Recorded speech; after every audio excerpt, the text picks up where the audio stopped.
Hello.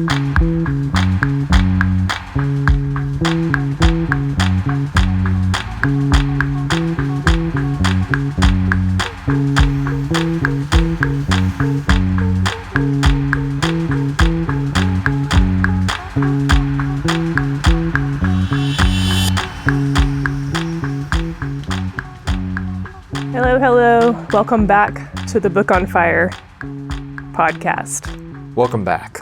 In which we discuss the dawn of everything. It's springtime here, or starting to be a little bit of spring. We have some snow on the ground, but the hellebore are about to bloom, the cold hardy cyclamen are blooming, the wood frogs arrived en masse last weekend and have been very loud. Today they are quiet because the pond has a thin film of ice over the top. Yeah, they've got a pretty big mass of eggs going already, though. It doesn't take them long once they get massed up and a croaking to start churning them out. And I have to say that, though I usually feel like winter is way too short, and I wish it could go on and on for a while, I'm actually quite excited about spring this year. So yeah, it's going to feel really good. Yeah. I think. So this next chapter is pretty long, and we're going to actually do it in 2 episodes, but the name of it is Why the State Has No Origin, The Humble Beginnings of Sovereignty, Bureaucracy, and Politics. Yes, Why the State Has No Origin. A provocative title. That's what they like. Wouldn't you think? Yeah, that's what they like. Yeah, a provocative title. I think after reading it, I've thought that maybe what they're trying to say is why the state has no single origin. Maybe. We'll have to come back around to that idea about what they might mean by that. Why the state has no sounds so artisanal when you say it that way. These bespoke states that are single origin. The single origin is a modern invention. Yeah. That's true. I guess that's just true. Yeah. There you go.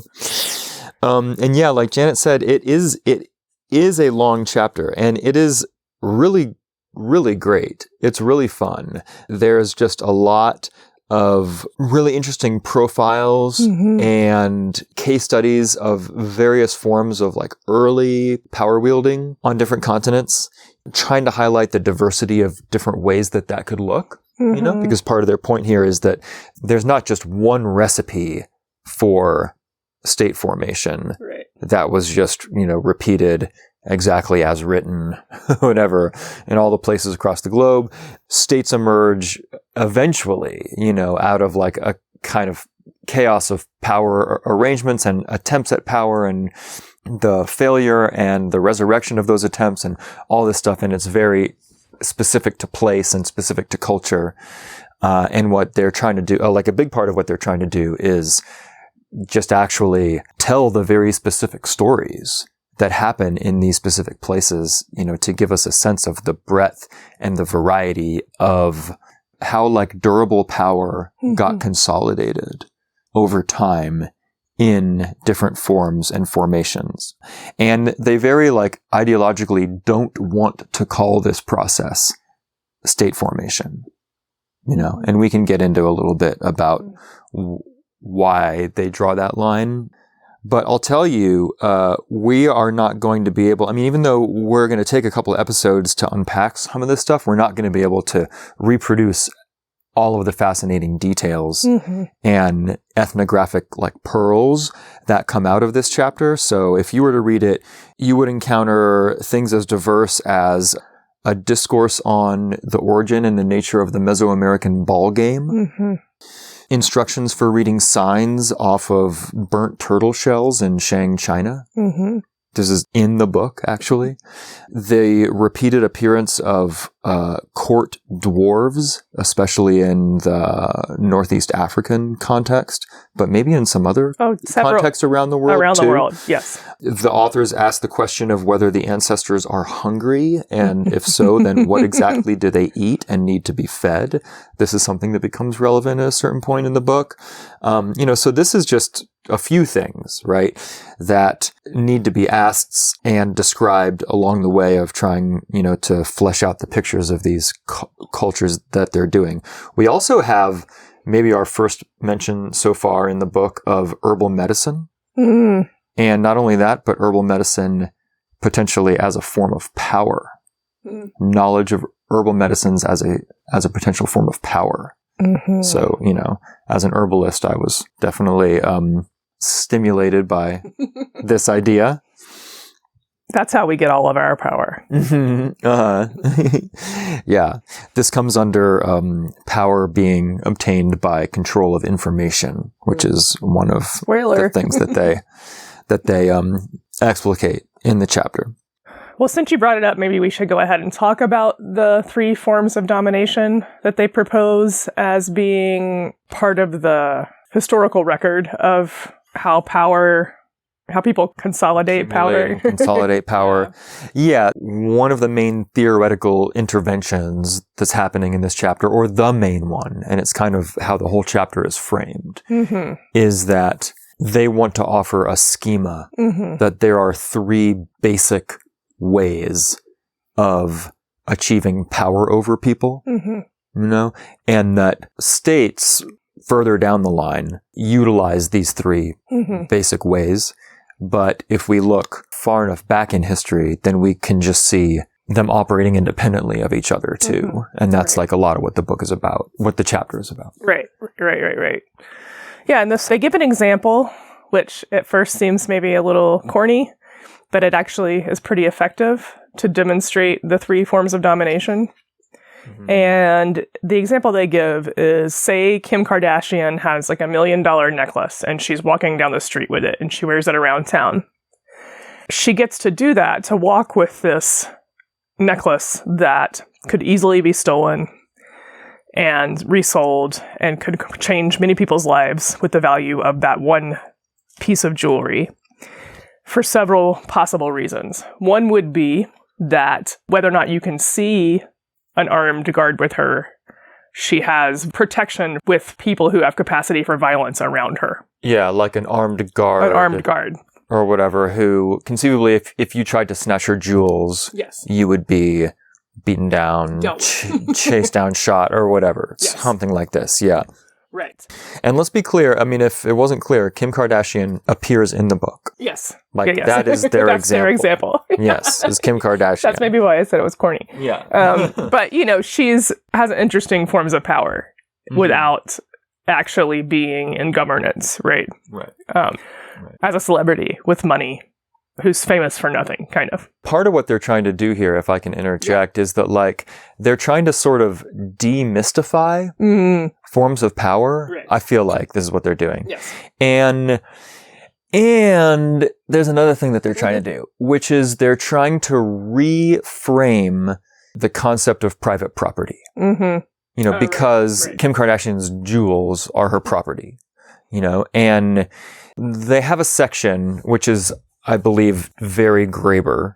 It's like something that I've read in lots of Graeber texts. He keeps coming back to this idea that what we call just private property and the institution of private property, although we may think of it as just a feature of law and something that's consented upon in a particular society that is ruled by law and recognizes private property as a major institution, like most of the West. Private property is really a relationship of violence, because if you say that you own a piece of land, then really what's true about that is that you have the power to exclude anyone else from using that piece of land, right? And even if that's not what's going to happen on most days, you don't spend your days fighting people off your land usually, the threat of violence is what makes that piece of property your property. Property in that sense is nothing else but the implicit or explicit threat of violence against those who aren't seen to own it, who would want to use it. Right. And this is all very true. And I mean, I think that one of the virtues of retelling private property in this way is it can make people who maybe don't experience a lot of violence in their everyday lives, like middle class, property owning people or whatever, realize how much implicit violence is actually constantly existing in order to make their just normal middle class way of life even happen, right? Because, you can park your car out on the curb And it's not that hard to get into a car and steal it and drive it away. But for the threat of the law that could potentially track you down and charge you for a crime and lock you up in jail or whatever. And that is what actually ensures your property relation to that car, right, that you've parked. So violence is everywhere in the system, even when you look around and it looks like peace, right? It looks like peace, like everyone's respecting each other's property. You know, people are walking down the street, they're going to work, or whatever. Everyone comes in and out of their houses and stuff. But it's violence that lurks behind all of that. Because without the threat of violence, all of those property relations would be, let's say, negotiable. But also, there's kind of an ulterior motive, I think, for bringing this up at this point. Because let's remember that they are, from the very beginning of the book, they have a project to like undermine Rousseauian takes on the history of how we got to this social evolution where we're at now. And Rousseau makes a big deal about private property being one of the like downfall type of institutions. You know, as soon as someone fenced off an area and said, this is mine, that was kind of the beginning of the end or whatever. That's a simplification, but that's a little bit of... It's close to that. You know, and so they want to like move the discourse about political power and freedom and stuff away from the subject of property. Right. As such. Yeah. They want to move it away from the subject of property. And this allows them to like steer a little bit more clear of some of the more materialist concerns that they would have to wrangle with if they were engaging more fully with property relations. Right. You know, and we should probably come back to this when we talk more about the possible definitions of the state in a minute. Okay. Yeah, we could do that. I think. Because I think there's more to talk about there. Yeah. But I just wanted to pause. I mean, I know that was a little tangent, but I think that there's something very evocative and very cool about how they want to remind us that property is just implicit violence, like basically. So that would be control of violence. Yes. Which is one of the foundational forms of power. Right. So yeah, I feel like the second example with Kim Kardashian is a little bit weaker, but I will still go over it. And it's that she gets to have this extremely expensive necklace that is worth a lot of money because only she knows where it is kept. And it's in a safe, and only she knows the combination to get into the safe. Maybe some of her select people know it.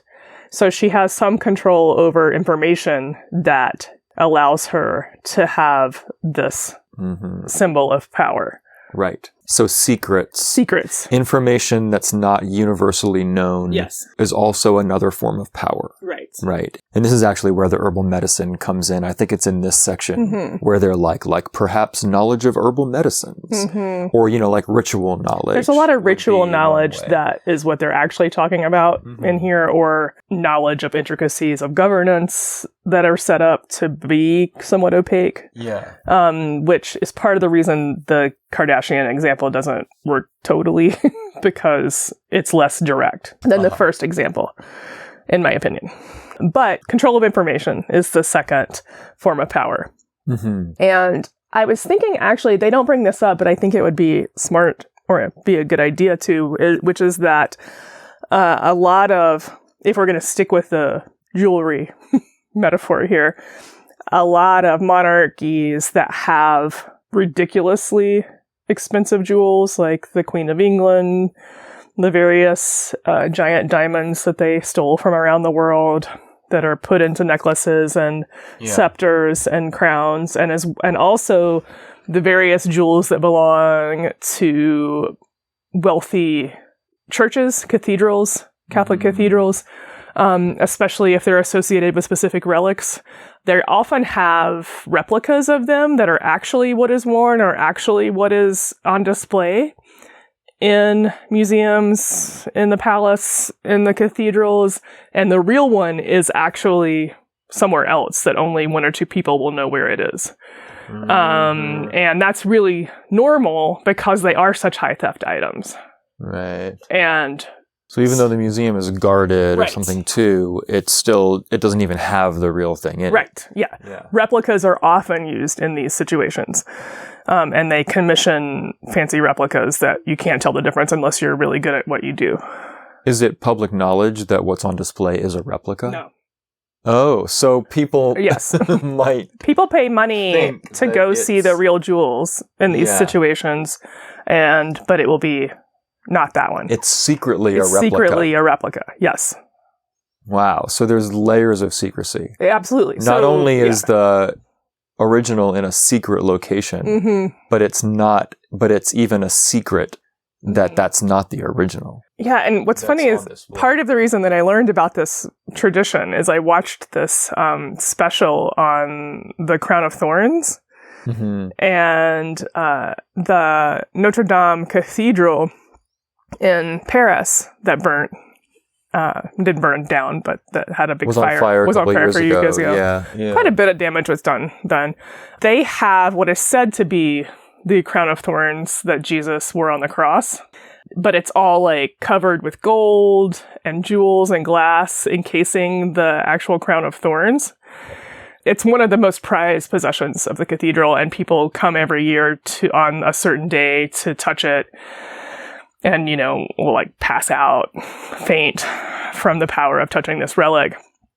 During Notre Dame's fire, the fire people showed up and were like, you got to get the crown of thorns out of there. Like, aside from everything else that's going on and trying to get this fire put out, like, that's the most important thing in this building. And we have to get it out.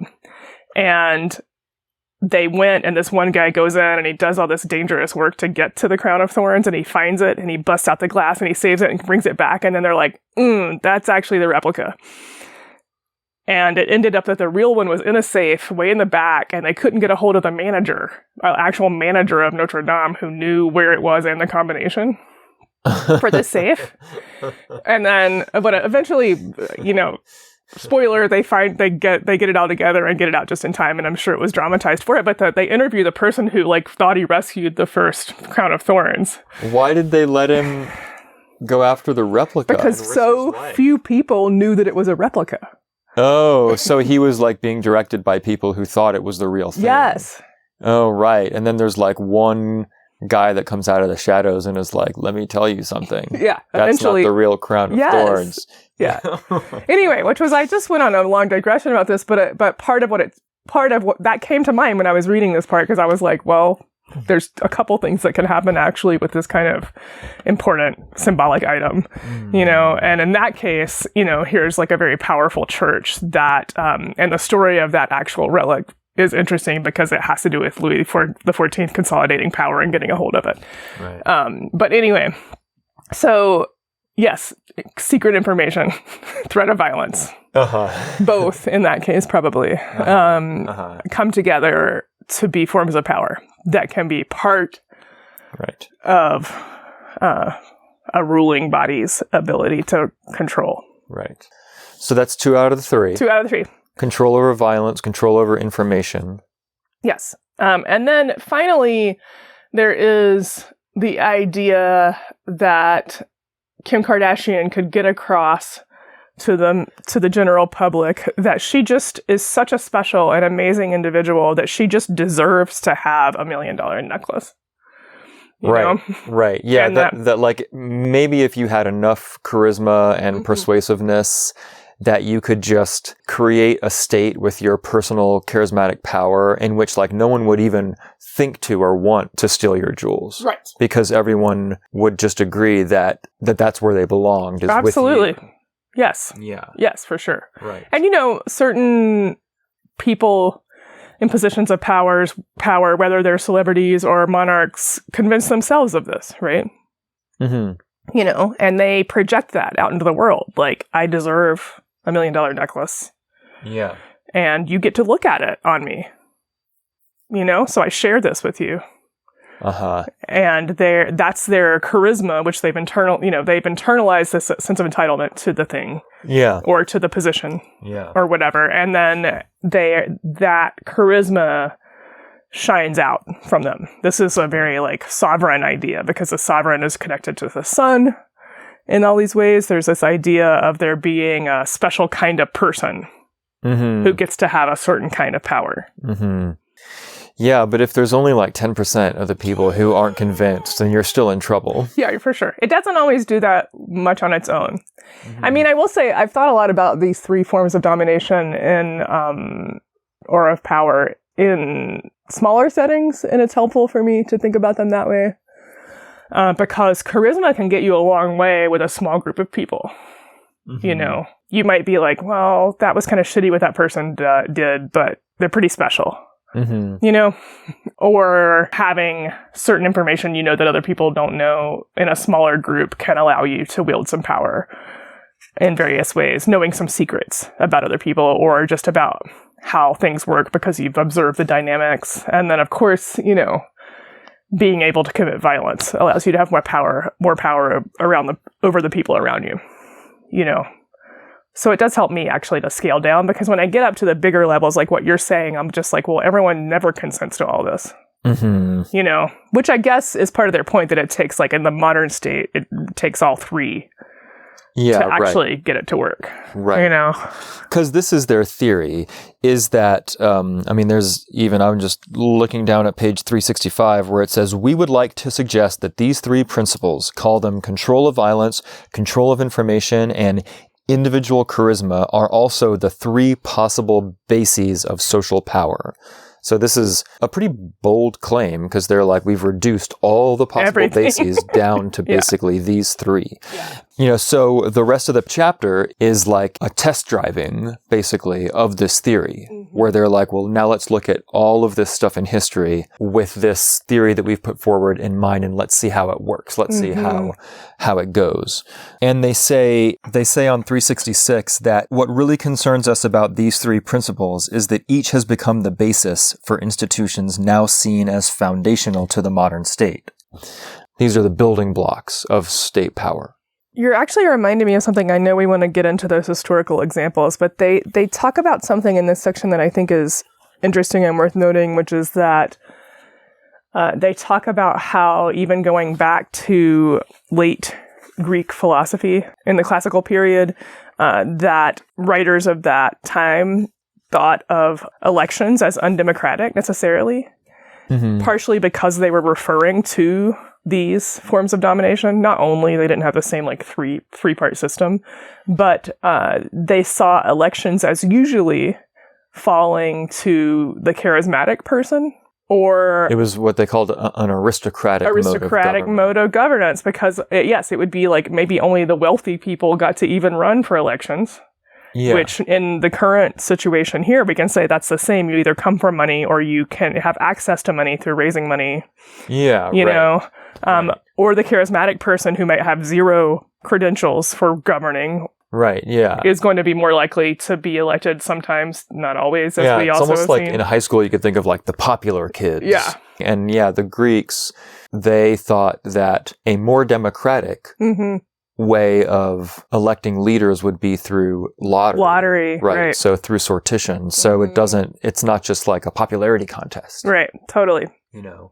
Yeah. And I guess with the control of information would come in here in the ways of being like who is schooled and how things work. You know, you think about different societies that have like a pretty entrenched class system in which like you are like taught from the beginning the rules and how to govern yourself. I mean, and how to carry yourself and how to make connections and network. And there is all of that information that allows you to rise into power of governance, you know. Anyway, I just wanted to say that before we get into the historical examples, because I did think that was an interesting thing to note.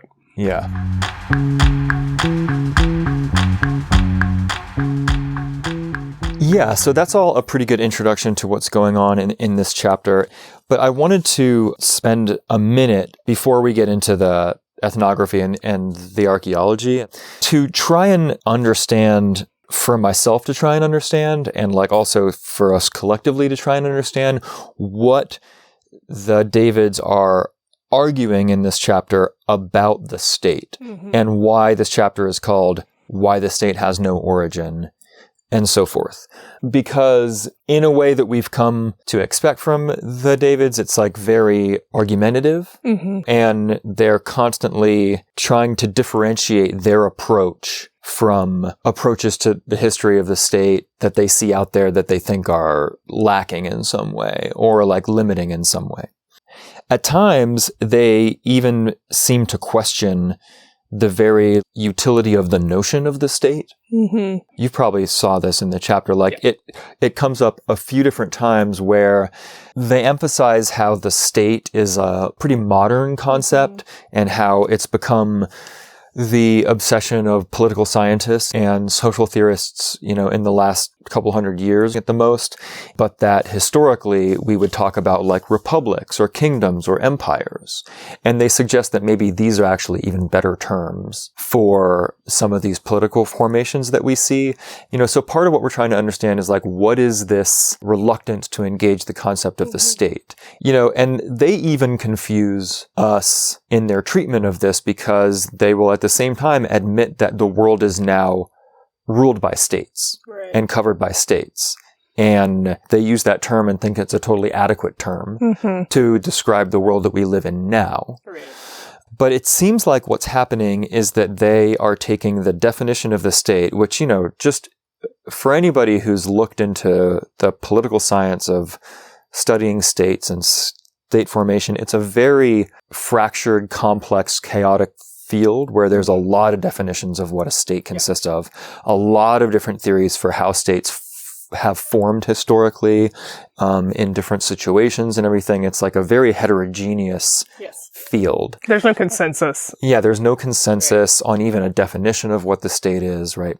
But what the Davids do is they take a very modern definition of the state to be the definition of the state, like a very modern Western post-Treaty of Westphalia, if that means anything to y'all, definition that kind of defined the template for the emerging European nation state. Right. You know, which is like a very specific branch of these much deeper and older historical processes that they are documenting here. And they're like, well, that's what a state is. It's a force that maintains a monopoly of violence over a certain amount of territory and like all of these modern definitions of the state. And then they go back into these like prehistoric formations of power and kind of talk about how silly it is to try to apply these late definitions of the state to these early formations, where all of these different elements that traditionally are said to make up the state, like a bureaucratic apparatus with a sovereign power system and all this stuff, like didn't really already exist, fully formed or all clicked together the way that maybe they would later.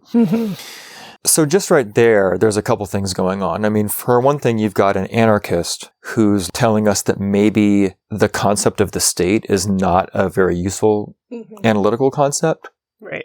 Which is interesting. So that's interesting, right? Because anarchists are people who define themselves as being against the state, right? So that gives us something to wonder about there, to work with there. And also this thing that like they keep accusing historians of doing from the beginning of the chapter all the way to the end is of going back into early history and looking for embryonic versions of the state. That's what they use the term embryonic always, as if like they're projecting an image of Great Britain in the 18th century and then like trying to make that image fit on very early Mesopotamian urban life or, you know, pre-Inca Andean civilization.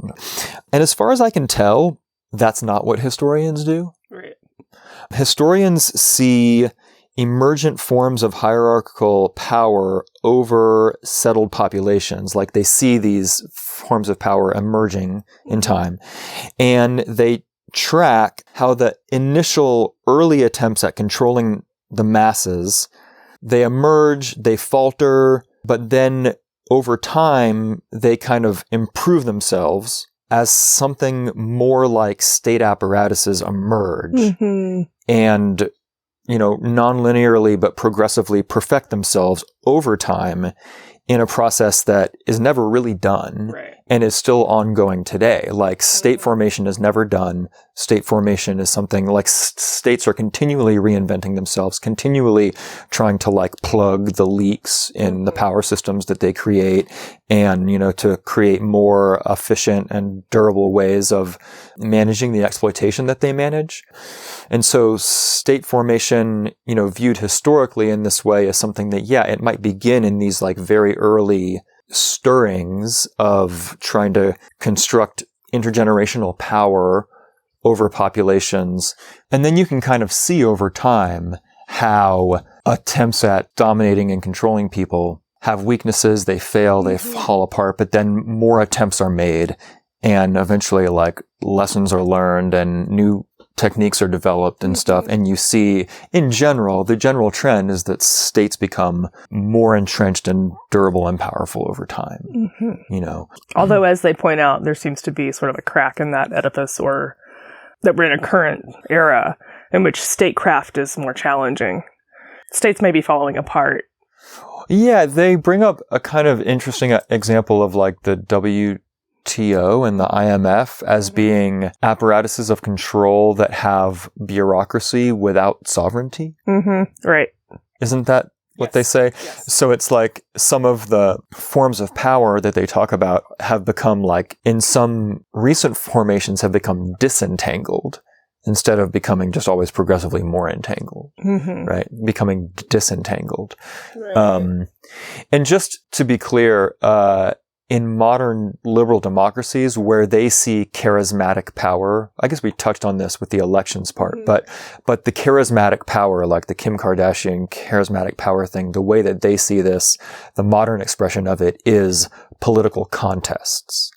Right. So like people who have to like prove themselves to voters as a charismatic and persuasive individual in order to win power. And to donors. Especially, yeah. That's the aspect of charisma. Yes. That is still active in the modern state, especially like the liberal democracy. Right. So, and then the bureaucracy is obvious and the use of force is obvious. And I guess in some parliamentary systems, you not only have the charisma of the populace that you have to garner, but also that you have to like wield charisma over the populace, but you also have to have charisma within the parliamentary body to form coalitions and create like a reigning body within that. Yeah, right. You have to do charismatic politics like on the floor of the House of Lords or whatever, or, the House of Representatives or wherever. Yeah, there's a lot of different venues for that. Right. And in the U.S., like the legislative bodies are it's a hot mess of charisma politics on the floor right now, especially. Whew. True that. It's such a mess, right? True that. It's such a mess. Yeah. So they're not saying it's always effective. No. Yeah. Yeah, I think that what you're pointing out is really important because the idea that statecraft is a process and not a goal. And even though they're arguing against teleological thinking, this way that they have, which they have a way of being like state or not state, that actually goes against that goal in some ways to me, because what you're saying, which is true, is that state, or whatever you want to call consolidation of power, is an ongoing process. And they give many examples in this chapter of appropriation of grassroots organization, whether that's through record keeping or just connections and networks, how that can be appropriated by empires or appropriated by emerging governing bodies. Right. And so the institutions of self-governance can be appropriated by exploitative governance too. Right. Yeah. So statecraft is a process and is ongoing, and it's not, to act like it's a static thing, a static body is in itself something that I think can be disempowering. Right. And I don't think they would want to be contributing to that, but it feels like they do to me with this like state or not state. There is a little identification. bit something there, yeah, because like they want to talk about just the contingent, heterogeneous, kind of like partial and always shifting nature of the ways that like these different types of power are expressed, and sometimes one form is lacking, another form is stronger. Sometimes there's sovereignty, but it's like very limited in its scope and all this stuff. But like by drawing a hard line between what they're doing and like conventional theorists of the state or something, they're locking out this very widespread notion that even the modern states that we have now are continually in crisis. Yes. They're continually having crises of legitimacy, having, crises of sovereignty that have to do, that have to do with all kinds of things. Their sovereign currencies, their ability to control their borders. Just like all kinds of things are befalling states. And as we're seeing in Texas right now. Yeah. And these are and these can be viewed depending on where you're located and where your interests lie. These crises can be read positively, right? Or as very troubling. So we say that the state has been on a journey of perfecting itself over time, and state hegemony has, I think, on the main grown, and fewer people have been able to just like escape being incorporated into states and like being engaged with states and escape taxation and escape all these things or whatever as the states have perfected themselves, but they're nowhere near like impermeable or perfect. Like just because we've been saying that they've been working on perfecting themselves, it doesn't mean they've been successful. Right. So there's all of that. Yeah, the state is not static. The state is not static. Do those words come from the same root? I was just sitting here thinking about it, and I'm assuming they must. That is interesting. Stasis, a state is like a state of being. Right. And also a state is, that's interesting. But laying that question aside from now, there are some confusing parts of the chapter where so historians of state formation, as I was just describing, track this process by which kind of rudimentary forms of power eventually come together, coalesce, reinforce each other, and eventually are able to form more durable top-down administrations that would eventually take this shape that we've now come to call the state. And the Davids insist that they're doing something different than that's not the way that they want to look at history. But then you get these confusing sentences, like there's this one on page 382 where they say, "We are at least trying to see what happens when we drop the teleological habit of thought, which makes us scour the ancient world for embryonic versions of our modern nation states. We are considering instead the possibility that we may in fact be seeing how very different kinds of power crystallize, each with its own peculiar mix of violence, knowledge, and charisma." And when I read this, I'm like, what is the difference between these two things? Because the traditional way of doing things that they're arguing against is also going back and looking at elementary forms of domination and trying to see how they crystallize to become something like the state. Right. So I think that what they are trying to do different, because if y'all read this chapter, maybe you were confused by this stuff too. And what is the hair splitting that they're trying to do here? And I think that it has to do with the concept of teleology.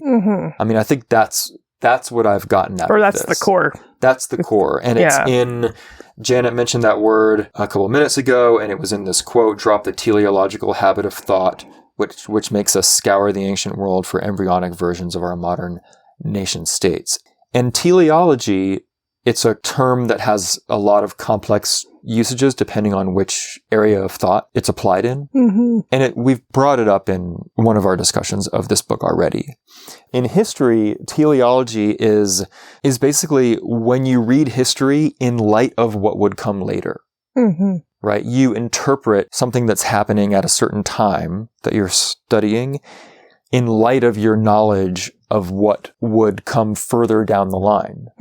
When we look back in history, we have privileged knowledge about what would develop out of any moment in history, right? Because, And so there's a tendency that we can try to avoid, but there is a tendency to see any sequence of events, to preferentially notice in those events the things that set the stage or lay the groundwork for what would come later. Right.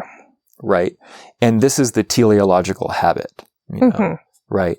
I mean, I totally agree that this is completely embedded in the way that we talk about history.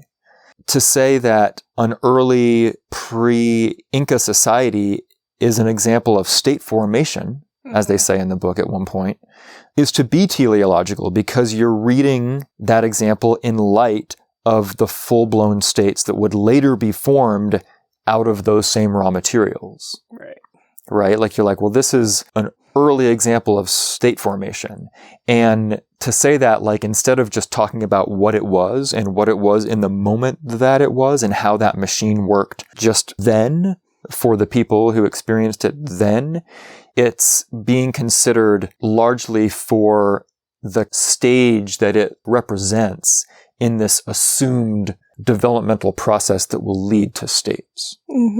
Teleology has a pretty fraught place in the history of ideas. In the postmodern era, it came under heavy scrutiny for how, like, teleology could potentially impose, like, arbitrary and limited frameworks on the way that we look at history.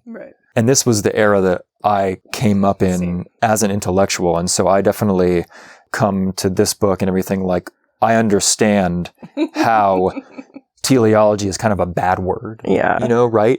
But reading through this chapter has made me, like, just really sink back into thinking about it again.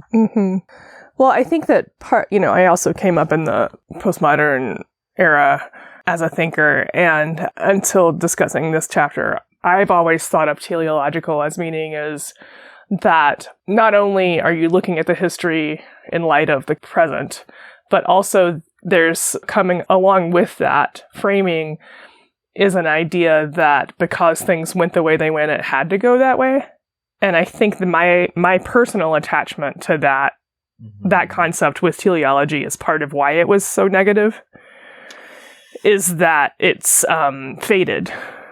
There's something fated feeling about that reading of history. Yeah. And I think that, I'm glad you brought that up, because I think that that's where noticing teleology can quickly go. Yes.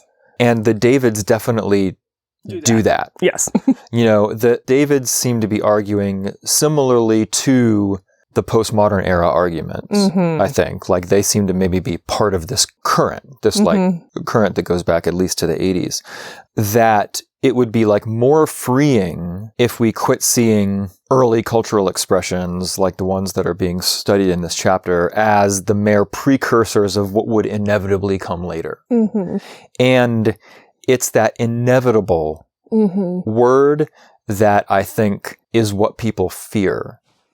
They fear that, like, when telling the story of how we got to where we are now and showing how things that happened long ago look like they're the roots or the beginning of processes that lead to now, that people could easily take then the next step to declare that it couldn't have happened otherwise. Which I don't think is inherent in the nature of teleology, probably. Or maybe it is, but I mean, this would be hair-splitting about the definition of teleology, I think. But to tell the story of how we got here, I mean, this is part of... I actually have this stuff in my notes because I'm thinking about just, like, the nature of telling history. Part of the function of history is to answer the question of how we got here. Right? And especially if we want to change the course of history, knowing what led to this can be immensely helpful, right? And this inquiry does, though, imply a bit of teleology, because you're assuming this is the end point, because it's like how we got here, and here is the telos of the story. So you're telling, you're trying to account for what led to this. But to tell a historical story that leads to now, I don't think there's any reason why that has to involve determination. The implication that it couldn't have gone another way. It's just that you're telling the story of just what did happen. But I mean, for me, like, I take it as a basic assumption that what did happen is only, like, one instance of what was possible. Well, I think that maybe they would argue that, well, sure, some of us think that, or know that whenever we're looking at history. But they especially like to argue with like popular history, Right. Or popular historians, especially if they're not trained in history and studying history. Yeah.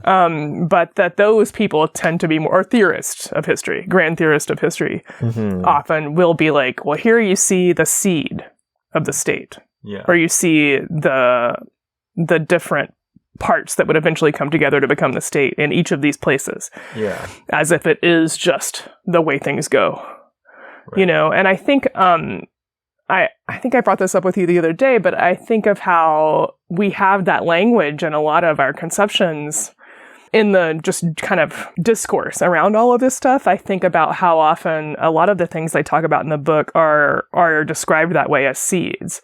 The granary is the seed of the state. It's just something I grew up just thinking and saying, right? Like the state actually like lurks inside that seed. The granary, which is full of seeds. Yes. Yeah. Yeah, like ready to burst. Ready to burst forth. Something. Yeah. And I keep thinking about how... right. Yes, so there are a lot of teleological inevitability. I mean, this is important. I don't disagree that the inevitability discourse is present. Absolutely. In the way people, especially lay people, talk about history.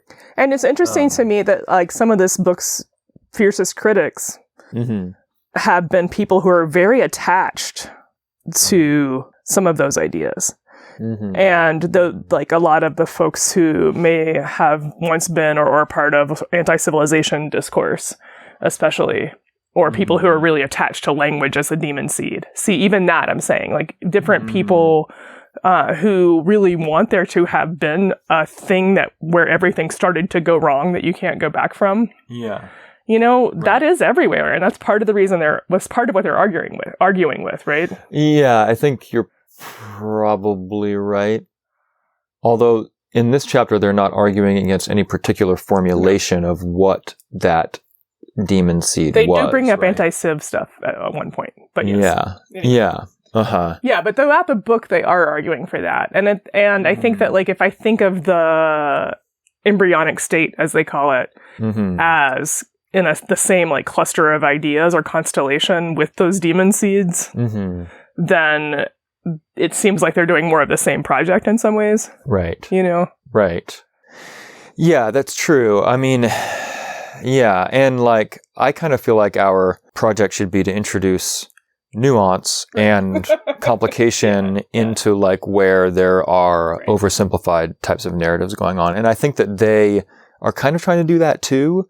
But they kind of go too far in the other direction. But they do it. It's kind of like the sloppy demolition a little bit that we talked about in the earlier chapters, because Walter Scheidel, like the Scheidel critique that we've both read, I think I've posted it in the show notes of a previous episode. He's a historian who enjoys some things about the book, but also has some problems with the way that they make their arguments and stuff. He makes like a pretty reasonable point about how the Davids make it very hard to identify trends in history. Right. Because they want to, kind of catastrophically equate any noticing of a trend or a pattern with an argument for inevitability. That's so true. That's a really good point. And he's like, we're not saying inevitable when we plot these trends in history. We're just saying, if you look at history, you see these patterns or you see these things. And we can plot these overall trends. Like we can talk about when certain forms of power come together, it will be likely to lead to a more imperial type of apparatus or something. And like the Davids, they seem to be doing that too. Sure. Where they're like, oh, if you take a complex bureaucratic administrative hierarchy and you combine it with territorial sovereignty and a supreme ruler, then you've got a pretty powerful combination for domination in a way that looks a bit like our modern states. Like that's not a statement that the authors of this book would have any objection to. And they also will point out preconditions to abuse of power. They don't do that maybe as much as I might like sometimes, but they do point out that different patriarchal forms that may start on a smaller scale can be iterative in a way that the larger scale domination forms of domination are based on these smaller ones, and that might begin with a patriarchal family structure or clan structure. You know, so they do point to those things. Yeah, you know, right. It's just in more of the service of examining consolidation of power. Right. You know. Right.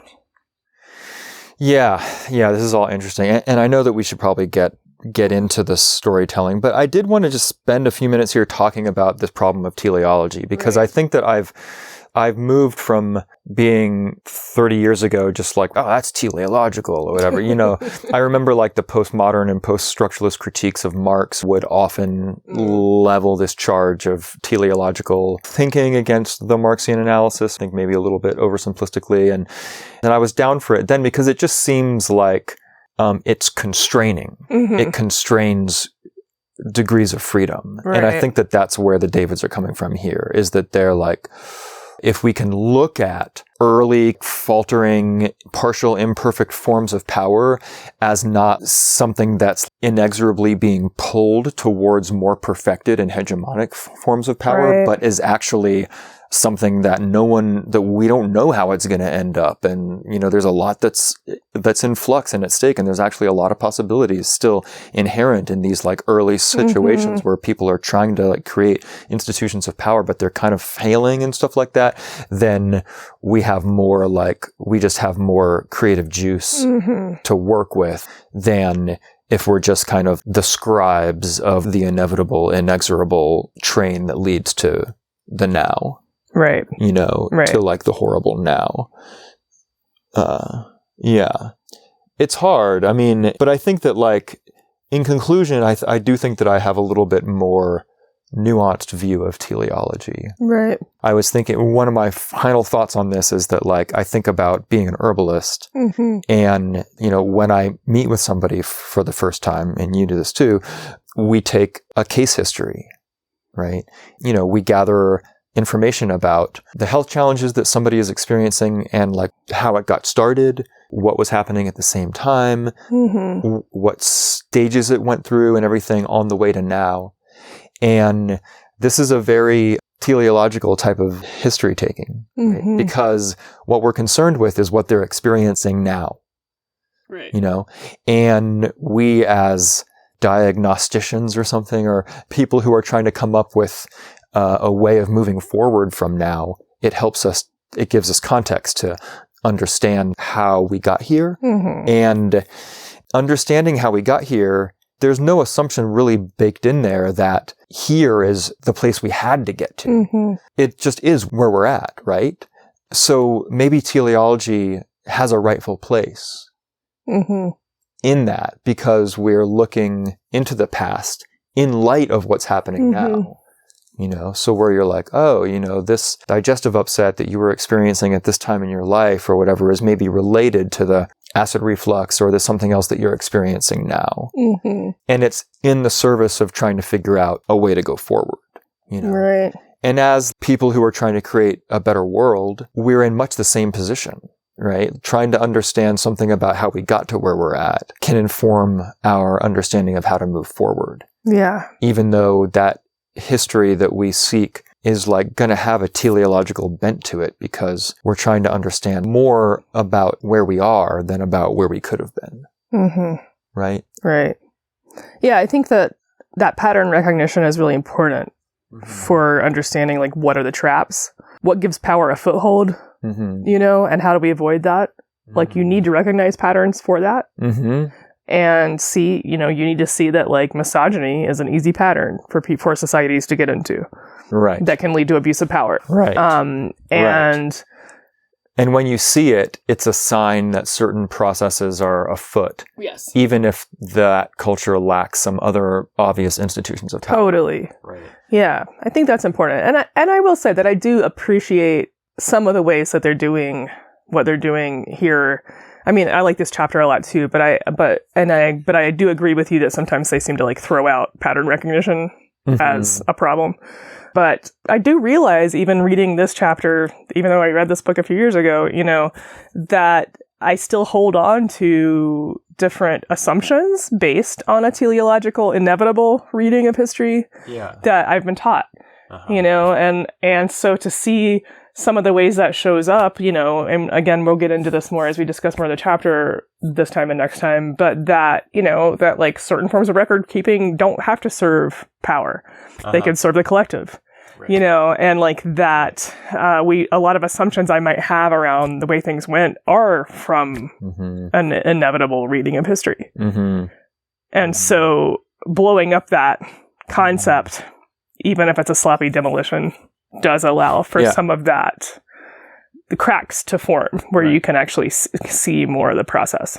And it's good practice. I mean, it's good. Part of what all of this has done for me is it has sensitized me to how easy it is to talk about these examples and these places in space and time using teleological language. Totally. Where we say like, oh, well, these are like pre-state formations. Or proto-states or proto-states in like the Maya, heartland or something like that, just as an example. And you're like, oh, well, that's a teleological formation because it's like you're defining them in relation to the thing that they're assumed to be the precursor of. Totally. Or something, right? And my language and my understanding, and so to try to sort of do the experiment to try and break that habit, I think is worthwhile. Sure.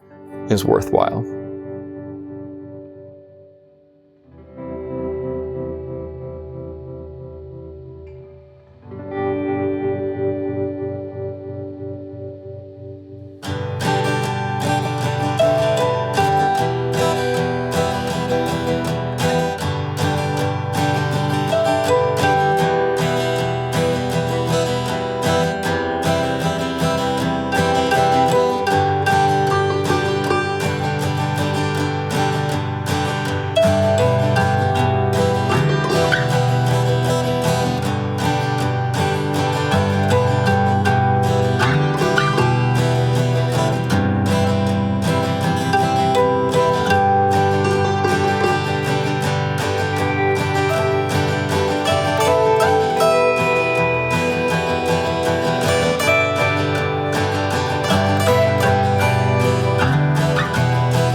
All right, so let's actually get into the examples that they give of the ways that different civilizations or cultures have been treated by historians as they look for the state in history. The tour begins. The tour begins of what may sometimes be called early examples of the state, and they're going to give us their take on that. So they go to Mesoamerica to talk about what are generally agreed upon as three states, or maybe empire. They might argue would be a better way to describe them. But they go to the Aztec culture, and one of the things that we see both in the archaeological record, but also in the oral history given to the Spanish, was that the Aztec rulers were known for violence in the surrounding areas. There was a lot of patriarchal sexual violence, both rape and kidnapping of women, and a lot of the different peoples around their territories complained about that. And this is part of the reason that so many other groups joined with the Spanish, who they didn't even know, to fight against the Aztecs. So we do have that very common pattern that we see, which is violent conquest. Yeah, they call the Aztec another example of a capturing society. Right. So we have them, and the Aztecs don't actually, there was not a lot of evidence of them having a lot of bureaucracy or collective work. They do have forced labor. There is monumental architecture. There are giant rituals. That is a very big part of life. Yeah. Although the Davids see that as more symbolic, even though it was symbolic ritual that took a lot of lives. Right. Part of what they want to point out here is that the Aztec Empire was actually a confederation of noble families, that it wasn't as consolidated as it might seem, and it was more of a confederation. Yeah. And what they previously referred to as the Triple Alliance is a more accurate way to describe the Aztec Empire, which is an alliance of 3 cities. So it's 3 cities, it's a confederation of noble families, there's less of the infrastructure that we might see with other entities we might consider a state. Right. And so they're kind of like questioning now. They're like, is this really a state? It's kind of a state. It's kind of not, But again, as you already pointed out, it's kind of funny to go over this part because we've already questioned their projecting the European nation state onto the past here. Yeah, right. And so they're saying, like, it turns out it doesn't look like a European nation state. Well, yeah. And they point out the fact that Moctezuma, the supposed emperor of the Aztecs at the time of conquest, was really just the first speaker in kind of a chamber that was made up of these important families. Noble families, right.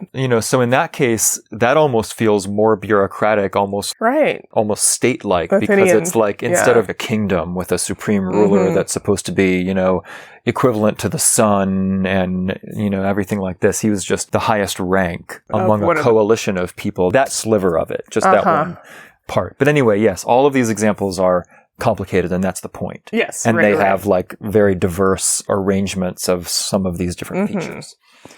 And they kind of make they kind of present the Aztecs as like performing power more than actually ruling people's lives, except when they're conquering people. Yeah. So.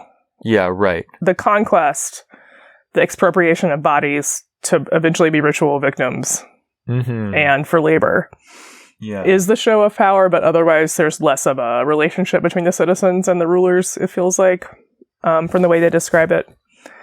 Yeah, right. Yeah, in the David's way of going through history and analyzing these places, a place like this can be a warrior empire, can raid and demand tribute from lands all around them, can carry out human sacrifice, all kinds of things, sexual violence. But if people in the conquered lands don't daily suffer from having their day-to-day lives controlled from the imperial capital, that will always be noticed and pointed out by the Davids. Like, they'll be like, but people were otherwise free. Right. So they're very attentive to like where the freedom still lies, even if there is a lot of terrible things that are happening in the midst of it too. And a lot of signs of hierarchy and a lot of signs of hierarchy and violence and stuff too. Yeah, so the other example that they're giving, or one of the other examples that they're giving from Mesoamerica that's seen as an early state, is the Incan Empire. And the Incan Empire, if we remember from one of the older chapters that we read, Madame de Grafne, is that her name? Yeah. She wrote the book that was kind of like, here's this from the Incan princess, from the point of view of the Incan princess. Yeah. That Inca is basically like modern socialist state. Like, women have it better, everybody gets fed, things are great, it's so bureaucratically ingenious. Yeah, the Sapa Inca doesn't let anybody suffer or starve or whatever, That idea that was propagated in Europe at that time. we still, in even more contemporary historical versions, may learn of the Inca as these master administrators. But what they're pointing out here is that actually there was an extensive grassroots or ground up system of record keeping and distribution of goods and people and sharing of chores and labor, where people in the different provinces would take care of themselves, and that the actual Incan power structure, the rulership that emerged, took it over. They actually appropriated the record keeping, the caretaking of each other, the collective care. Oh, yeah. And they sort of took over the collective associations, which were called Ailu. It's AYLLU. But part of the reason I want to point that out is that this is an example of people using what we might think of as state apparati, when in fact they can exist on many levels and don't have to be top down, And one of the things that the Davids point to at the beginning of the chapter is that a lot of people use a working definition of the state as functional, meaning that a state has to exist whenever people live in such groups or in such complexity that it requires complicated organization. You have to have a state then. That's like a sort of common understanding. Right. And here they're pointing to this, that there were actually these populist social organizations, collectives that were running shit for themselves, that when power consolidated and emerged, they kind of took over and then claimed and often actually got in the way of it, from the way it sounds. Like they made it harder for the people to run themselves, which is often what power does. Yeah, sure. Yeah, I'm familiar with that. So they point that out partially to say, like, this idea that we have that the Incan Empire was this state, early state, a lot of what is attributed to the state apparatus actually belonged to the people. And then one thing they point to here too, and again, we're not going to go into as much detail as they do for this section, and definitely encourage you all to read it because it's pretty fascinating. But part of what I learned about in this section was the record keeping of the Incan people being done with knots. A system of knotting, like K-N-O-T, was used for record keeping, for like keeping track of like who contributed what, who owed what, like what timing was needed for different things. There was this amazing, intricate form of record keeping done with knots that the people on the ground were doing that was appropriated by the empire apparatus as well. Yeah. And it's called Kipu, K-H-I-P-U. And a lot of that was banned at a certain point by the Spanish. And so a lot of what's known about it has been lost, but there are still some Kipu record-keeping traditions in the indigenous peoples around there, which I just think that that's fascinating, that there's a complex system of keeping records with knots that was known and is still used in some places. Yeah, the Inca system is really fascinating and very different than what they tell us about the Aztec one, because with the Inca, the Sapa Inca, the supreme ruler really was the focal point of everything. Yeah, that's true. Right? And nothing even really got done in the empire unless the Inca was like physically present. So he was constantly being moved around. And there was a very highly developed system of mummification for the Incan rulers. Yeah, all of that, where like they would continue to rule even after they died, basically. There would be a new Sapa Inca, but the new Sapa Inca would only inherit the old one's army. But the old one, the dead one, would still have all of his land and all of his retainers caring for him in death. So the empire had to keep expanding because the new Sapa Inca didn't have any territory when he started. Oh my gosh. Because the territory still belonged to the one who had just died. Just a very strange way of running an empire. Well, it also just, I don't know, it makes it seem like the empire is like an egregore, like it's its own being that emerges and has to be fed over time or something. Definitely. Yeah. Where you're like, who came up with that and why? It's more just like the spirit of empire. Yeah, it seems very cumbersome. Yeah. But yeah, one thing that they point out about the Aztec and the Inca, which I think is worth repeating, is that these two empires in particular were kind of ideal targets for conquest by the Spaniards because they most fit the mold of a Eurasian-style empire where there was a definable capital with a very identifiable like king type character. And so the capital could be overtaken and the king could be deposed. And then the Spaniards could just sit in that place and take over the bureaucratic and administrative and military system that projected power outward, radiating from there. Including systems of taking tribute and taxation and all of it. You know. Yeah, so when there's a head and then everything kind of descends down from the head, if you can just like lop off that head and then put yourself in that place, then you can just pretty seamlessly assume that top position in a power hierarchy and leave basically the rest of the system intact with just a new ruler at the head. And that this is definitely a way that politics and conquest has been waged all over the world. Coups work the same way.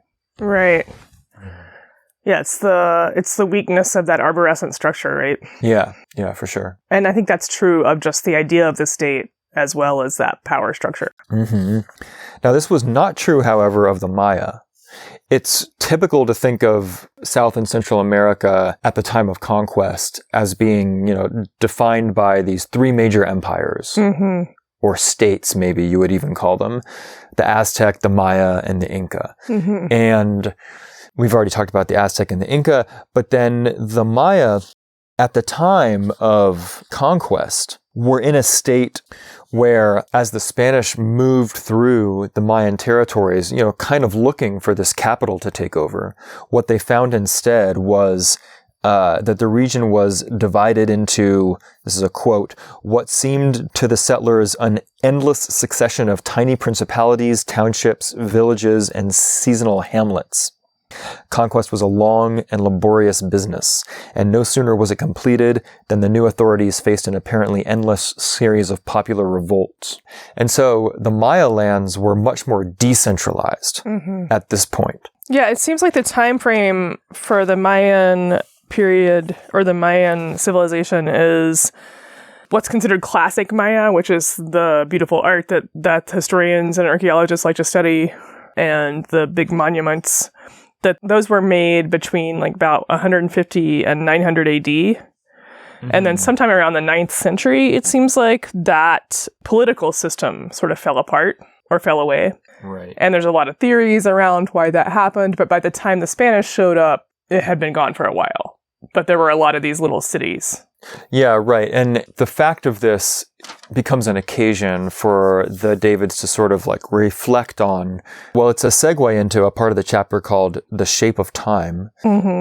They're pointing out a couple things. One of them is that because this period in which the Spanish were trying to conquer the Maya lands was preceded by a period that anthropology calls the classical Maya period. And they call it that because it was the period of the greatest amount of like pyramid building and this very accomplished tradition of artistic and calendrical and astronomical tradition and stuff was in this classical period. Like classic Greek or Rome. Yeah. Right. And the period in which the Spanish arrived was after that. And some of these more concentrations of power and wealth that enabled that type of accumulation of art and science had fallen away. Historians will call this the post-classical period, right? And the Davids want to point out a couple things. Like one of them is that the post-classical Maya were much more resistant to being conquered by the Spanish. Right? Because is like what we were saying about how the Aztec and the Inca were like ripe for takeover because you just had to find the center and take over the center or take over the head, however you want to think about that. But here there was not one. There was not like a major, imperial command structure. And so they just had to like fight every next town and hamlet along the way because there was nobody who commanded them all. So they all had to be like taken over independently. And that never really got done. And they even refer to the caste wars, which went on like well into it was the 1800s, right? The 17 or 1800s already, like basically just a continuous fight. Maya rebellion against colonial rule that even arguably you could see like the Zapatista uprising as being an expression of that too, even though it didn't emerge in like the Yucatan portion, which is where the caste wars did, but still it's like spiritually connected. Yes, so that's one thing that they're pointing out is that this period in Mayan history that maybe people are like, oh, well, that's the post-classical period, like where things were like, the art wasn't as good, they didn't like build as many cool temples, it was a little bit, kind of a dark age or like a darker because there's just not as many good artifacts from then. And, this type of thing where the archaeologists are not finding as many like standout finds from that time period, but maybe this actually was better for the people because it enabled them to better resist colonization. Well, so that's one point. And also they point out that because of the way that archaeologists project onto history, they now think that some of the different Mayan ruins that they thought of as palaces were actually assembly halls from this period. Oh, yeah. And so, the Davids live in assembly hall. Oh, yeah. But that, when there was a monumental architecture, it was for gathering and making decisions, possibly, right? But yeah, so they're more resistant to being ruled by the Spanish, but also more resistant from power consolidating within their own ranks. Yeah. Part of what they point out is that there are these books of Chilam Balam, which are prophetic books written actually like later, like in the late 16th century. They're writing down of oral traditions from the Maya. And in them, there's like story after story of disasters that befall oppressive rulers. Like that's part of their lore. They're like, this guy, he tried to claim power and this terrible thing happened to him. And it's one story after another of that. And this, I think, is important for us to take if we're trying to learn pattern recognition, that when you have good means for keeping power from being consolidated, you are also better able to fight off outside power coming in and taking over and dominating you, Yeah, because as you're pointing out, like, it's not just that the political situation in the post-classical stage of the Mayan were more resistant to colonial domination, but that maybe it was just a better time for most people to be a Mayan. Right. In general. And even though maybe like the arts were not raised to quite such an accomplished degree, they flat out ask the question, I think it's on page 378, how many of us would really prefer to live under the arbitrary power of a petty warlord who, for all his patronage of the fine arts, counts tearing the hearts out of living human bodies among his most significant accomplishments? Like, would just a common person, would they choose living in a culture that produces a lot of pyramids and really fine art and being subjected to coercive control and violence and potentially arbitrary violence? Right. And taxation and... Yeah.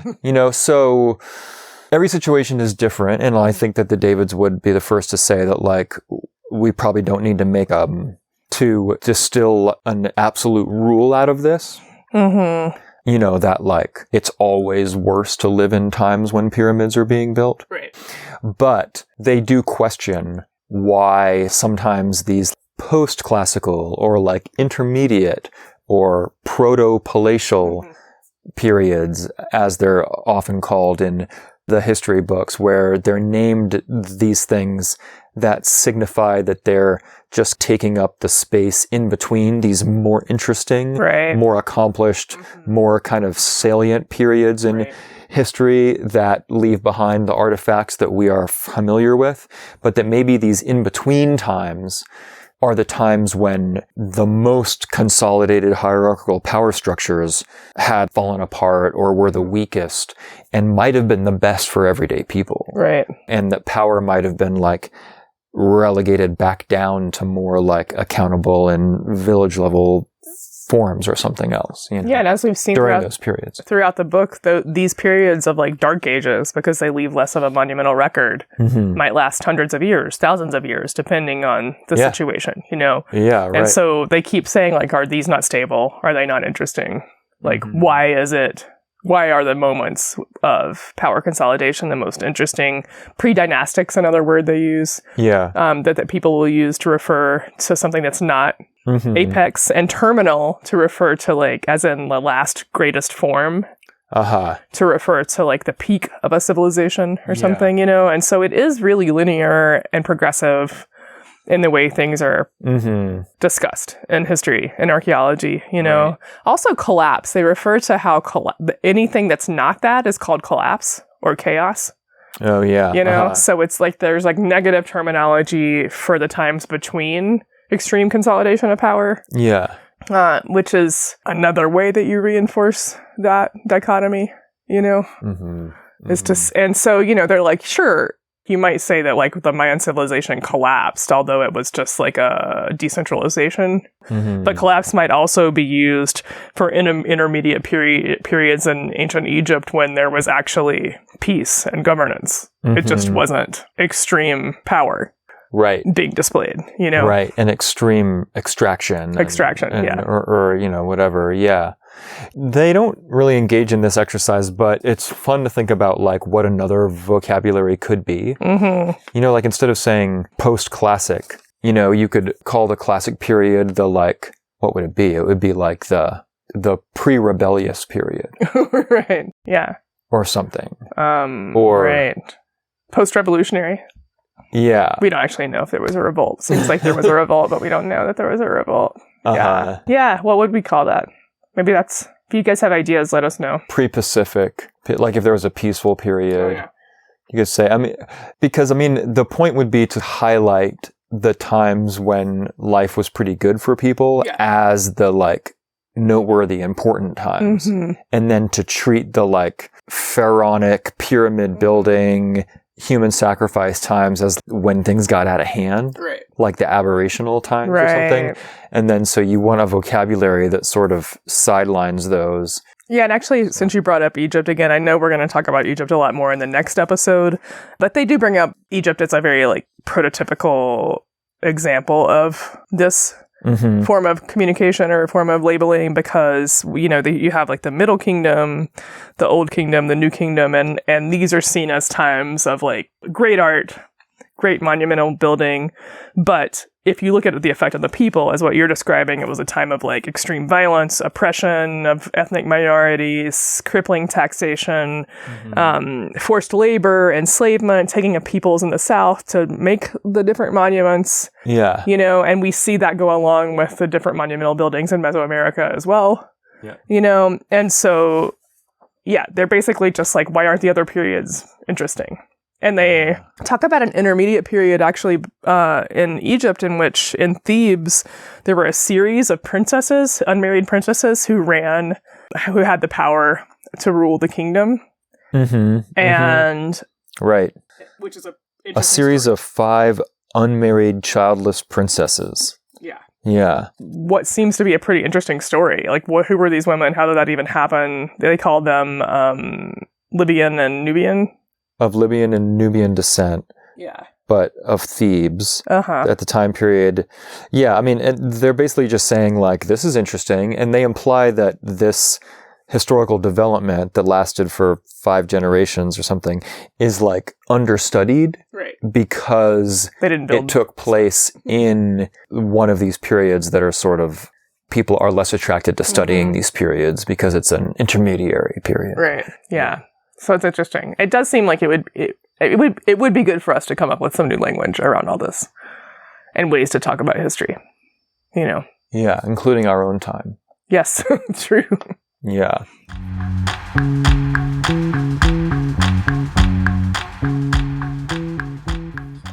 All right, so before we leave off for this episode and come back next time for the rest of Chapter 10, we want to go through 3 case studies that they present in the middle part of this chapter. And what they're doing here is that, they've established this template where we are going to consider charisma, control of information, and control of violence. And control of violence, the word that they use for that is sovereignty. Control of information is like bureaucracy or administration, and then charisma is, it's just that. They're considering these as the three kind of building blocks of domination. Right. Eventually in time, you'll see all three of these forms of domination combined in complicated ways to create like robust state apparatus. Right. But they want to go to very early examples of domination, civilization emerging to where there's maybe only one of these operating at a time, and look at these case studies so that we can see these partial emergences. And there's one case study for each. And the first is the Olmec people. The big heads. Yeah. The Olmec are a culture of Mesoamerica that has been the subject of a lot of like mystery and fascination for a lot of folks because they pre-exist all of these cultures that we've been talking about. They pre-exist the Maya, the Aztec, and seem to have been like, what they say in here is like the mother culture. They seem to have been the initiators of a lot of cultural features that we associate with Mesoamerican cultures in general. Like, they don't mention this in this book, but I've heard that it was the Olmec that developed the very specific process of the nixtamalization of corn, which enabled corn to be transformed from just kind of like a starchy calorie food to like a very nutritious superfood by the unlocking of the mineral content of the grains through a process of subjecting them to lime. They also potentially developed the famous Mesoamerican ball game, which also goes up into Turtle Island, right? I mean, versions of which can be found over just a vast amount of Western Hemisphere territory. And yes, the Olmec are also very famous for these like colossal stone heads that they have left behind, which I think most of them are found in the state of Veracruz. Not sure about that. The heads are, they're portraits, and apparently they're portraits of ball players. Or because they have helmets on. Because they have the particular type of leather, I think, helmet on that you would use in the ball game. So, not to spend too much time on this, the Olmec Horizon, as it's kind of called, because it's unclear whether the Olmec people were really like consolidated into a single system of governance or like an empire of any kind. There's not a clear capital. There is like a Olmec heartland in what's now the state of Veracruz. But the Olmec projected their influence all the way down past the Isthmus of Tehuantepec and, all the way towards Guatemala and stuff. It was really quite influential at the time. And this was in the time period from about 1500 to 1000 BC was when this all started happening.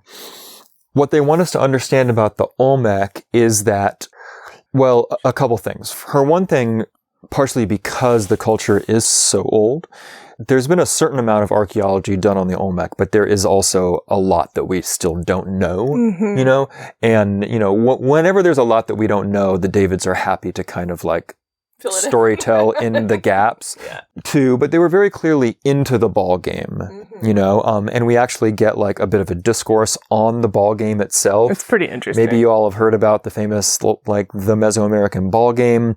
Versions of it are still played to this day by indigenous people in Mexico and elsewhere. Also, the lore for the place or for the Olmec is that the humans gained power through a ball game with the gods. So they like got to be sovereigns. I mean, the ball game is like in the mythos intensely, and the Maya also played the ball game, and like one of the most famous Maya epics that there is, the Popol Vuh, is about a ball game. Right. And they kind of tell part of that in this, like just to kind of give the readers context for the ball game and its importance in general. But a lot of what we can know about the Olmec is just that, like, whoa, these were people who loved the frickin' ball game. Right. And it seems like a lot of their cultural iconography and everything related to the ball game, although strangely, they point out that the ball courts themselves have been elusive to archaeologists, which I don't know if that's just a random piece of information or if there's some meaning there, but they haven't found that many ball courts, but they found a lot of references to the ball game. And the ball game was played, or at least the way it looks by examining the record, is that the players of the ball game, at least the ones who were represented and stuff, were the elites of Olmec societies or Olmec villages or towns or whatever. So the culture was hierarchical, or it at least had classes, and there was like an elite class. And to play the ball game was a status symbol that elites took part in. Like polo. And yeah, kind of like polo. And that, like, I mean, I think again, they jump over to the Maya, to give a more modern example of this. But, the rulers of Maya city-states and everything were like also known as great ball game players. It was like, that's kind of like how you got to be a ruler or something almost. And the gods that they would talk about were pictured playing the ball game. Right. Like they were players of the ball game, cosmic right? ball game. So like anybody important was playing the ball game. So there was an elite class. There was the ball game that was being played as a spectacular sport. And there is definitely evidence that there was massive labor projects that had to be organized at certain points to construct to things, facilitate ball games. to make the heads, to make the ball game courts, to make I don't know if there were stadiums or there were temples and things like that too. So there must have been stadiums because of the impact of the spectacle on how things went. There was some form of collective labor. So the elites were able to leverage labor from the masses, at least at various times. It might not have been like 40 hours a week or whatever, but on certain occasions. And so the picture that they want to paint is that there was an elite class. It was a spectacular, like power was spectacular in the sense of how it was very involved in these spectacular contests. That was the ball game. The game was a spectacle. The game was a spectacle. And there is evidence of command over labor, at least periodically or something, but there's not really evidence of a consistently operating state infrastructure. We can't see like the machinery of the state in operation, where there's like record keeping or where there's taxation or where there's ways that power would be projected from an imperial core out to the periphery or like anything like that. So what they want to say is that this is an example of a first order state where this kind of like charismatic, spectacular power is the only form of power that existed. Right. Like the sports heroes are They weren't like controlling people through violence. They weren't administering a large bureaucracy, that required specialists to make everything happen. Mostly people lived autonomously in their villages and towns and stuff, but there was this sort of like cult of leadership and personality around these ball players. And how much power the ball players actually had when they weren't like on the field playing ball is like an open question, but maybe not much. But also, what we'll see throughout this is that there's always some stuff being left out, like how did there get to be aristocrats to choose the ball players from? Yeah, right. Who are the aristocrats? Yeah, the Davids are never curious about the origins of the classes that they routinely tell you exist in these societies. I mean, it's like almost all these examples are class societies. They definitely talk about elites versus commoners and but for this chapter, and I mean, really in general, but like in this chapter in particular, they are interested in the organs of government, and not power between classes in general or whatever, which, I mean, if we really want to make an account of power, we need to attend to that. Right. I talked about this in the last episode about how they routinely pass over emerging class power to focus on the more shiny and official organs of state power. Mm-hmm. So that's the Olmec example. They think it's maybe an example of what they call a theater state, something that is more about making spectacle happen than it is about a really trying to have an efficient apparatus of rule or anything like that. And it's worth pointing out that this is like an older site that, as you already mentioned, it's easy to project a lot onto because we don't know because of how old it is. Mm-hmm. Their other example, well, they have two more examples, but one of the other examples they're giving for these three forms of power existing on their own without other forms of power is in Chavan de Huantar, which is in the northern highlands of Peru. And these are some sites that there seems to have been I'm just going to say civilization, but a culture area between... Kind of a civilization, I would say, yeah. Yeah, between I know, there's so much like... there's baggage semantic haggling around the different terms, and I'm like, whatever, and there's baggage. But, and some of what we might assume goes with civilization might not be here, and that's part of why I'm confused. But yeah, so this is a culture area that was existing between 1000 and 200 BC. Although there was a metropolis, and it's on the shores of Lake Titicaca. And just to be clear, like this is in territory that would later be related to the Incas or, commanded by the Incas, but this is before them. This is pre that, So there is a ton of art here. There is a metropolis area, but the art is not what we've all are used to seeing with the art of empire. Mm-hmm. There's not pictures of highly decorated aristocrats. There's not pictures of conquest and tribute.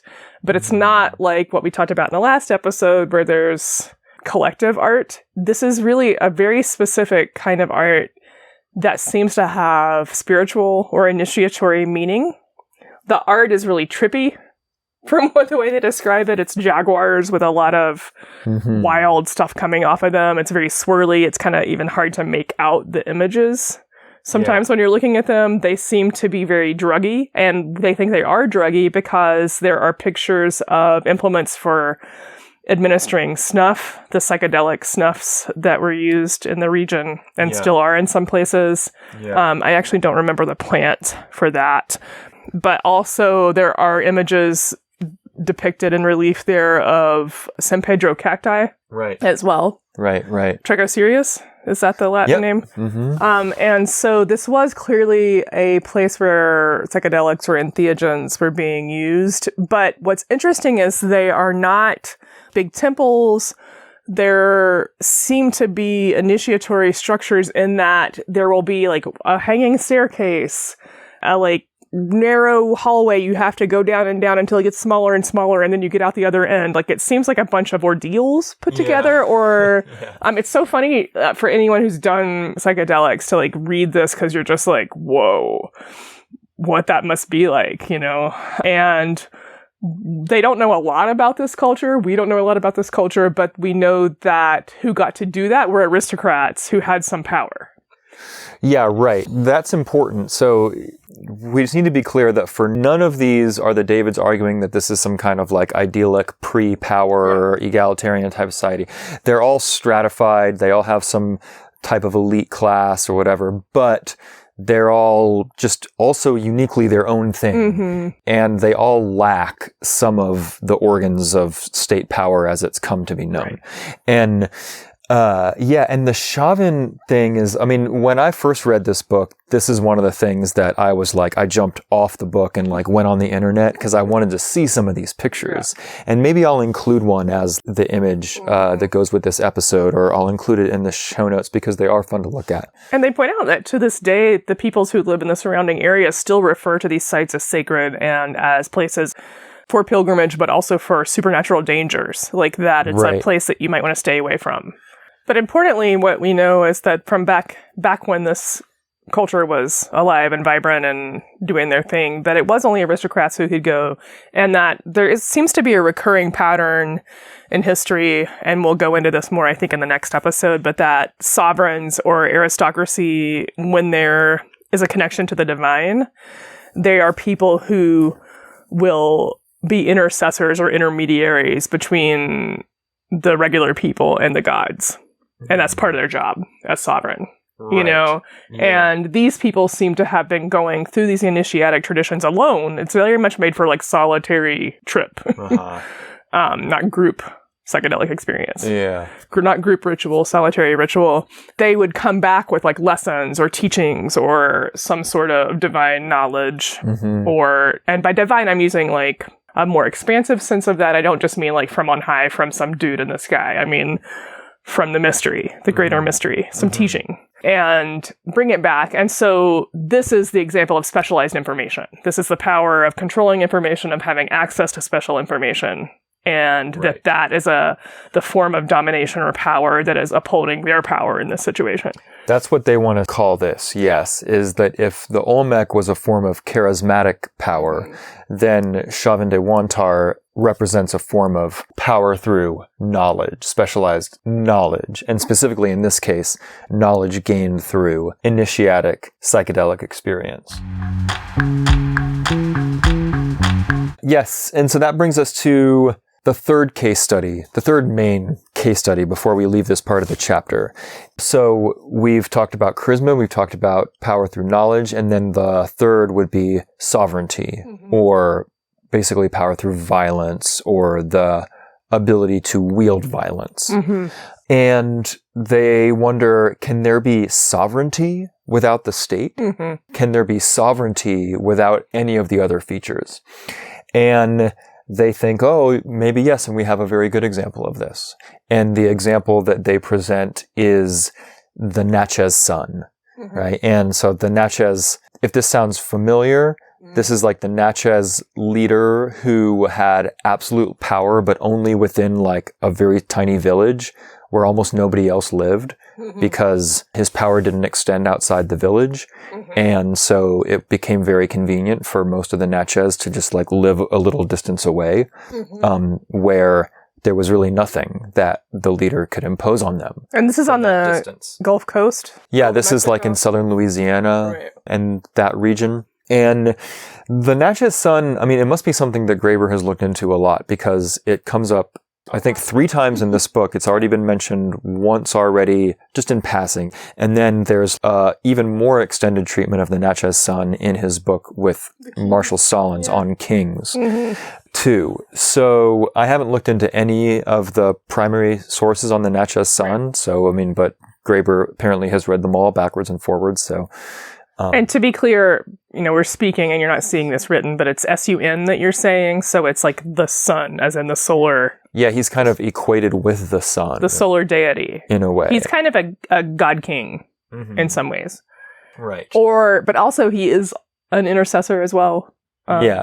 Yeah, his job is to like pray and obtain blessings for the people from the greater powers. But also on Earth, he just has the absolute power he could just like decide that you gotta die and snap his fingers and that's it. That's the, you know, and there's no like recourse for that. What I think is interesting about this is that when they point out that when the French made contact with the Natchez, the French colonizers, they were like, oh, you have a sun king, huh? Because they had a sun king, Louis the 14th. Oh, yeah, he was also the sun. It was called king. the sun. Right. And so they were like, this is interesting. And they were like, well, he doesn't have a ton of power outside this little circle, but he can't just have people killed just because he said so. Yeah. Which our king has a little more trouble doing. Right. But has more power in these other ways. Yeah. You know? And so that resonated with them in this way, you know? But what the Davids point out is that while he had sovereignty, control of violence, I would also say there's some charisma here, honestly. There's some level of charismatic, like he's allowed to do what he does because of who he is. And whether or not it's personality, there's a charisma that's kind of built into some kind of monarchic frameworks, you know? Like if you are the sun, that is charisma, you know? It's a role, it's a charismatic role. Yeah. And I don't know what the person's personality is, but you kind of grow into your role as a sovereign. Anyway, we don't need to mince words there, but I'm not sure it's only one power myself here. You think you might need to actually perform charismatically in order to have that role? I think that there's some charisma built in to the role. But yes. It's also fear. Yeah. You know, like Sure, one of the things that they reflect on here that I think is like super interesting, like one of the most interesting parts of this section is, you know, because this is about sovereignty in particular. The Shavandawantar is about people who have knowledge, certain types of initiates. The Olmec is about these kind of like stars of sport, you know, but this is about kingship, right? It's like specifically about kingship and sovereignty. And so it relates very much to like monarchy and the singular autocrat, like ruler, you know, and they kind of equate this with violence because it's like sovereignty means the exclusive right to use violence. And it's actually often the exercise of rule-breaking violence. Oh, right. Yeah. What do they call it? Arbitrary violence that marks a symbolic break with the moral order. Right. That often establishes someone as the ruler, as the king. Like heads have to roll for you to establish yourself as the king. Yeah, like the way that you kind of establish yourself is by, they have some examples, but like it'll be, I mean, it might not be literal violence against people, although it often is. Like it'll be like killing all of your brothers, right. You know, or children, desecrating the bones of your ancestors, or in one example, like standing outside the palace and just gunning down everybody who you can see, you know, and the willingness and the success that people sometimes have in being able to get away with doing these things that severely violate the moral order acts as a kind of justification for this criminal, like basically, to be above the law and to therefore be the king who stands over the law and metes out the law. Right? I mean, that part was fascinating to me. It's interesting. And it's just a really interesting part of how cultures have worked over time.